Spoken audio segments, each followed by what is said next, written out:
Shavua Tov, everyone. Welcome to Tillis Tells Stories for Saturday night. The title of this week's video is A Guess for the Fish. I translated and adapted it many years ago from the Hebrew book Sepuri Hasidim by a Rav Gaon Shlomo Yosef Zevin. Subsequently, I included it in my second book, Festivals of the Full Moon. Wow, what an extraordinary, enormous fish. I must buy it in honor of the Shabbat, exclaimed the Jewish lady excitedly to her maid, who accompanied her to the marketplace. How fortunate that we came nice and early this Friday. Because the fish was so large and it was very expensive, but she could well afford it. Her husband, who was a noted scholar and leader of the community, was also quite wealthy. She herself was the daughter of Rabbi Meir of Constantine, the head of the rabbinical court in the city of Constantine in Russia, but now in Poland, and a granddaughter of the famed Rabbi Yaakov Emden. An exceptional woman in her own right, she well appreciated the delight and importance of a Torah atmosphere on Shabbos. Rabbi Yaakov Emden, known as the Raivitz, a son of Harav Tzvi Hirsch Ashkenazi, known as the Chacham Tzvi, was a leading rabbinical authority, as well as the compiler of the Beis Yaakov Sidur. He passed in 1776. The woman, seeing her purchase energetically thrashing around in her basket, joyfully thanked God for enabling her to enhance the Shabbat table in such a regal fashion. Then she added an unusual prayer. Ribono Sha'olam, Master of the universe, you granted me this extraordinary fish in honor of your holy Shabbat. Please also grant me a suitable, pious, and learned guest, that he too may enjoy this fish tonight. That afternoon, a carriage pulled up in front of their door, and a distinguished-looking Jew alighted. No one knew who he was, but it was clear from his features and his deportment that here was a true Torah personality. The answer to her request. Her husband welcomed him heartily and with respect and deference invited him to stay for the Shabbat.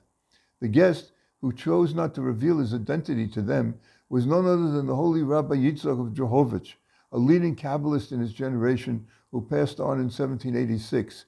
He was a major disciple of the Baal Shem Tov, and in turn, so was his son, the famed Rabbi Yechiel Michal of Zolochov, who eventually had many Hasidim of his own. While Rabbi Yitzchak definitely enjoyed the Shabbat with its scholarly host in a luxurious setting, the whole time, night and day, he was nagged by puzzlement. What was the reason for this striking chain of events that led him to spend the Holy Shabbat so far from home? Surely it was not just to have a pleasurable Shabbat. What was he supposed to accomplish here? After the third meal, the rabbi retired to his room to rest for a bit, but his feeling of unfulfilled purpose gave him no peace. He decided to ask a dream query. That is, before he lay down, he composed his mind carefully and focused on his request. May heaven inform me why I have been sent to this town. Where are the hidden sparks of holiness I am supposed to elevate? What must I achieve? When he awoke, he had his answer, revealed to him in his sleep. A surprising answer. There is no special task for you to fulfill here, nor anything to rectify. The lady of the house prayed on Friday morning for a worthy guest to enjoy the special fish she had just purchased in honor of the Shabbat. As she was a true tzadkanit, exceptionally righteous woman in her own right, and also the descendant of many generations of outstanding Torah scholars, her request was granted. Since in this part of the country there's nobody in this generation more worthy than you were instructed from heaven on Friday to arrive here for Shabbat.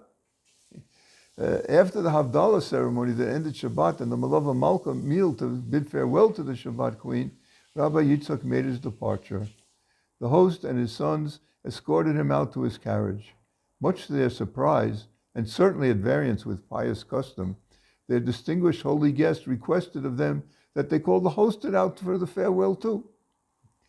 When she arrived, he said to her, Rebbetzin, please, I must tell you, I was a great distance from here, but because of your powerful prayer yesterday, I was compelled to travel all this way to spend Shabbat with your family.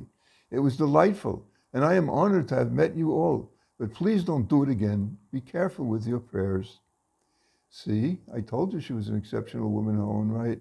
May we each merit to be an exceptional Jew in our own right. Shavua Tov and Chodesh Bari, a healthy winter.